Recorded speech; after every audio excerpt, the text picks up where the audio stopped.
Dana Flanders is president of Chevron Technology Ventures, a position he's held since May of 2006. Their business units include biofuels, hydrogen, emerging energy, and venture capital. Dana joined Caltex back in 1982 when it was a joint venture between Chevron and Texaco, well before the actual merger. And he worked for Caltex for 22 years, including positions in Thailand and South Africa, until 2004 when he was named advisor to the vice chairman of Chevron. Good morning, everyone. Pleasure to be here. Thanks very much to the sponsors and organizers. Special thanks to our co-investor and collaborator, Tim Woodward of Nth Power, who was instrumental in sharing the honor, the invitation with me. My task today is to talk about how big oil is positioning itself in this changing energy landscape. That'll be my first objective.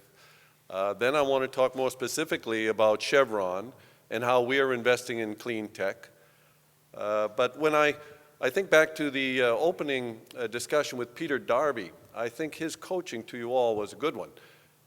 There's many opportunities to interact with big oil, with big utilities. And I think it's incumbent upon you all to try to do your homework, try to understand where we're coming from so that our collaboration can be more effective over time. So keep that in mind. I'm going to try to give you that perspective. The first slide I have up here pretty much sums up the way Chevron orders its priorities when it thinks about the energy landscape. To the left, human energy. We have 60,000 people. The hackneyed phrase of our people, our greatest asset, is very much true in Chevron, and it's that innovation and creativity of the workforce that we draw our strength from and has allowed us to play in the energy business for over 125 years. Second thought is energy efficiency, conservation. Chevron firmly believes that that is the next most sensible approach. And then finally, when we think about resources, we definitely look to conventional, we look to alternatives, and then we look to renewables, probably in that order in terms of time.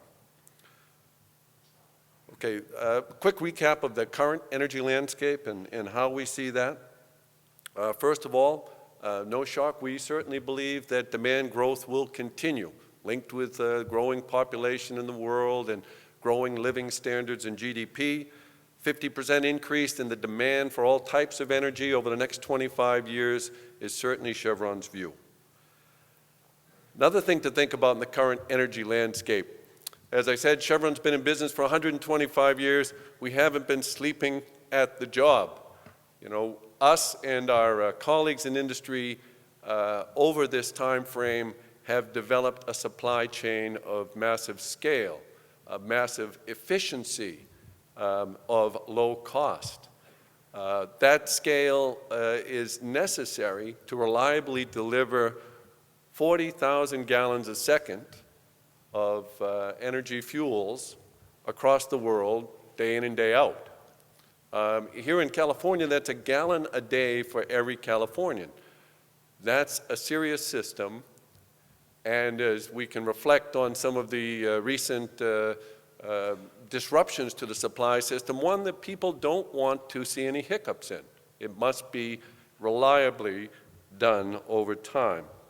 To think of that system and its integration, changes to it take time. It takes billions of dollars, and it's something that we certainly are sobered by. To run that system efficiently is serious business, and to adjust it over time so we maintain reliability, we don't take lightly. And it's been mentioned maybe $20 trillion as we look forward. Those types of numbers are the types of numbers that a company like Chevron deals with when it looks at deploying its capital. Next thought is the industry is global, the industry is interdependent, and the industry is competitive. So when I was listening to Mr. Pickens' remarks with a sort of rallying patriotic U.S. focus, I really couldn't buy into that completely. Our view is that the demand is global, the supply is global, security and strength comes from diversification and wise development and good policy that can bring the world together on such a critical thing instead of some sort of isolationist approach. Finally, the energy is the pillar of the economy. I've been in this company for more than 25 years. I like to think of us being a pillar of the community also. Oftentimes you might not see us appreciated that way, but we really believe that we're indispensable partners and we have a serious mission to deliver.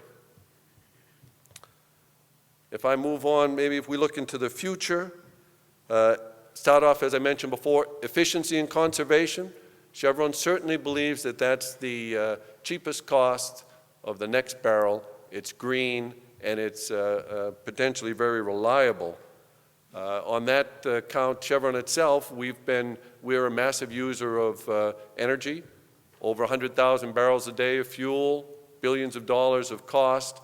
We've reduced our energy intensity by 28% over the last 15 years. We're not totally focused on crude and fossil fuels.